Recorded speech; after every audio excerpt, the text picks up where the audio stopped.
Like your waistline. Like a different song.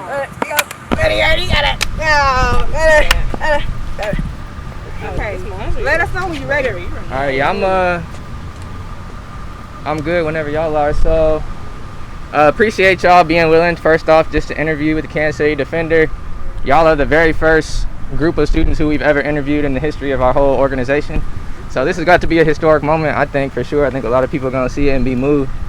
But I just am interested, whoever wants to talk first, like, how do you feel about how Raytown South specifically, and then the district, and then just more broadly about what's happening? How is it making you all feel as black students? Do you feel like Ray South is doing anything to be anti-racist, to be pro-black? And just maybe any general sentiments that you want to talk about.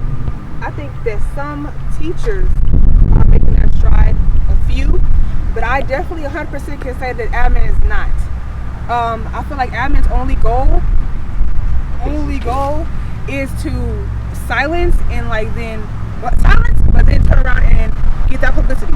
It's all about the money, it's all about publicity, it's all about making them look good instead of actually standing for the cause. It's all, oh, make sure you don't say this about us, make sure, nah, you're silencing us, and that's not gonna fly no more, period.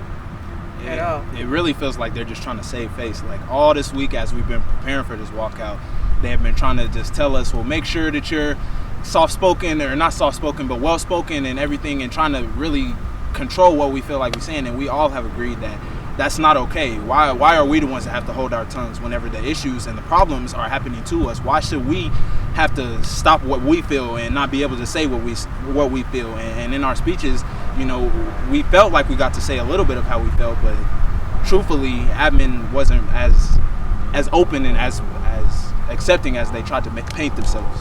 And then they made it about themselves, and it's not about them. It's about us and black students all across the country. It's not about them. It's about us. And it's funny that they're trying to make it about themselves, because I had an interview with admin just about a week ago, asking them if they would make a statement condemning white supremacy and the anti-racism attacks that have been happening, or the racist attacks that have been happening all over the country, and specifically all over the Kansas City Metro. And they stated, what are we going to do? Say that it's wrong? And I said, yeah, we need to say that's wrong, and we need to start working and do something about it. We talked about the school that tried to reenact slavery, Park Hill South. I asked if we could boycott going to tournaments from them. And they said no, that we can't boycott that we have to go through a bunch of other procedures and basically just cut it off. So then we as students were ready to risk our lives and start a protest, a regular walkout. And then admin found out, they dragged us to their office, and then they made us a part of this, as Jaden always says, glorified. It was a pep assembly. It was a football game. It was a symbol, not a walkout. Definitely. We were still able to get our message across, but truthfully, this wasn't a walkout. It was a platform for us to speak, and It was great to have the platform, but it's not really what we wanted, and we're frustrated by it. But we know that it's going to take strides and it's going to take determination, and we have to keep trying and keep at it in order to really affect and cause true change. And this is only the beginning. Yes, 100%. You will be seeing more from this group right here. You'll be seeing more. Yeah, She does not stop here. I feel like it would have been more impactful if, us as students, we could have did it all as students, have on Snapchat, or get on Snapchat, send it out, promote it as much as we could, and not say a word to no teacher, no administrator, none of that.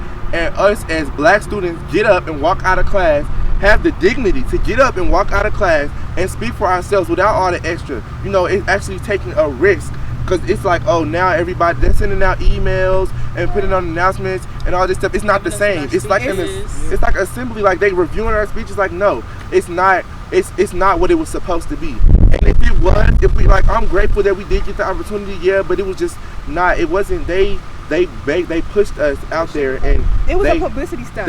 It was a publicity stunt. That's what it was. They turned it around. Thing. Yes. To make the school look good. To make the school look good. We literally all got stuck. We were pawns. We were pawns in a chess game, and we felt like, well, it's either we do this or we seem like coons.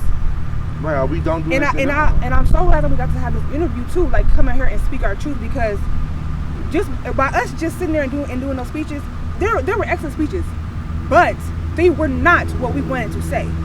They weren't. And they told us, oh, don't go up there getting the cussing and going crazy and da-da-da-da.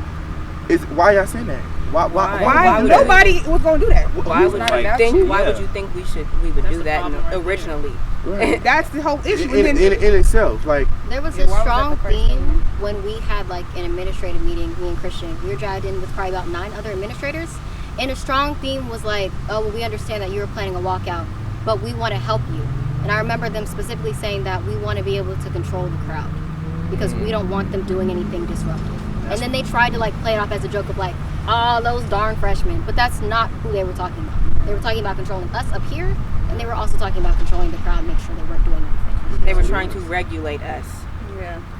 And dim us down and silence us. That's all I can say. They're trying to silence us and make us seem less important when we are the most important right now.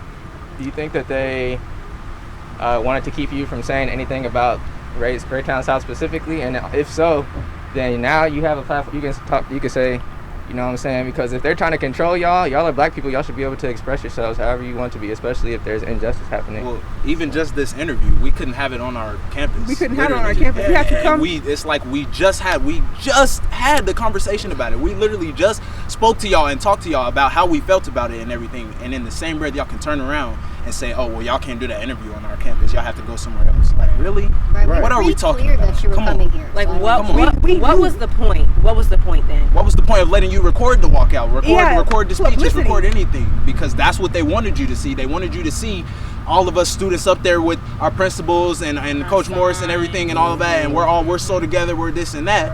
But they don't want us to see this other side where we actually interview and it's just us students, and the teachers don't get to regulate us right now. We get to say what we feel. We get to say what the truth is from us. Yeah, and the truth is that I feel the truth is a lot of those students. You see how even in the walkout, they created an opt-out. What an opt-out? What do you mean? What do you- You opt out of Like, what? By you And then opting out, pick- you are saying you're racist. Like, literally, you opting that out, literally you're okay black yelling. racism. That's literally what you're showing. Whose You're ever against idea was. anti-racism. Like, Like, what what? sense What are you does that saying? make? You opting Like, out what like are that you don't make no saying? sense to me. And you said specifically. You said be specific about anything that's going on. For instance, I'm a big person in the school. I'm involved in a lot of activities. You know, a lot of people in the school know me. They know my name. Now I have a brother. They don't know him as well. They don't really know that that's my brother. And the teachers, they all, you know, like they like me. They love me. They're all like around me. So they're not gonna, you know, say anything negative towards me or try to do anything to slight me in any way. But my brother, for instance, they told him, one of the administrators, one of the white administrators told him that the administrators, they passed him off. They said, "Oh, you're fine." Like the situation happened, they said that he was fine. But the white one turns around and says, "Oh, if I would have got to you first, you would have been suspended." How dare you say that? Say that to the student face to face. What do you mean? What do you mean if you would have got to them first? Like that's a threat. Like, That is that's a a threat. threat. Regardless of what you say, that is a threat. You're targeting them. you're literally targeting the student, and it's all right to say that it's because they're black. Period. Like it's because like I don't care about anything else. That's the reason. Like that's the reason. And just, are there anybody? I know you two haven't spoken yet. Did you all have any? I just want to say, it is teachers in there that did help us with this and help us get this. Yeah, we really do appreciate them. I don't know if y'all want to say names. We can say that. Yeah, Miss Wells, Miss Adair, Miss Adair, Miss Brewer, Miss Rollins, Brewer, Coach yeah. Rollins, Miss Glasgow. sponsors of the BCU, Future BCU. Yeah. We just really want to thank you guys for helping us out because we really do appreciate it.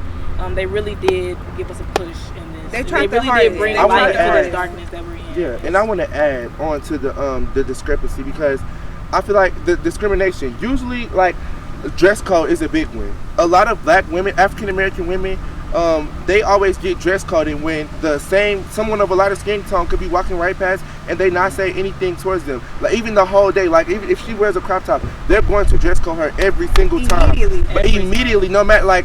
And I feel like a lot of times they say, "Oh, well, you can't wear biker shorts," because usually African American females have bigger butts, so it's described as you're being sexual because I have big butts or I have big breasts. So if I'm showing too much cleavage because my shirt is just a little bit down, I feel like that's a discrepancy against us because white people, they don't, some of them they don't have as much as those African American women.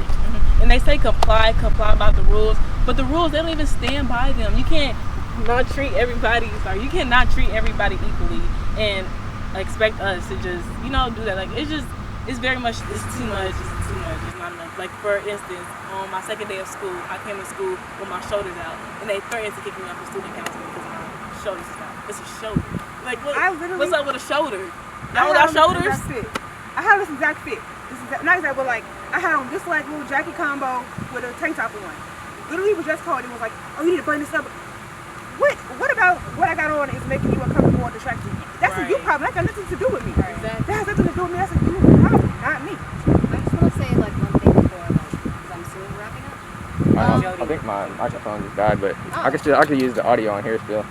Okay. Yeah. I just want to say that like while we're on this topic, like like it's administration has not been cooperative. Yeah, there are teachers trying to help us, but most importantly, again, I want to like say that to like the students who go to other schools, like to that student that y'all posted who was expelled instead of like the students who actually made the racist homecoming sign, like to all those black students out there who are suffering, Raytown South High School students have you. We have you. We got your back. And we want to say that you're not alone. So if you feel like one of your racist experiences, like you just don't know what to do about it, it matters, and we're gonna talk about it. Yeah, we're gonna speak on it. We're gonna make sure that you get your time to shine. You get your time to speak. Your voice will always be heard here, and we're gonna make sure everywhere that your voice is gonna be heard. Yes. I don't know if you can put our Instagrams down. You guys Yeah, can contact us for our Instagrams or anything. like contact me, anybody. We are y'all safe place, and we got y'all. One thing that I definitely want to say to just all the black students that are in this KC area, like, stand up for yourselves, and like we said, we got y'all, and have pride in your blackness, and stand up for your brothers and your sisters that you know are going through this. Post, reshare everything, let people know, spread it as far as you can, because the more that we do to help each other, that we can all do, it'll get bigger and it'll make it to the right place and to the right hands where we can activate change, and that's really the true thing that we need to do. And again, if it's not happening to you, it still matters. It still matters because it affects you.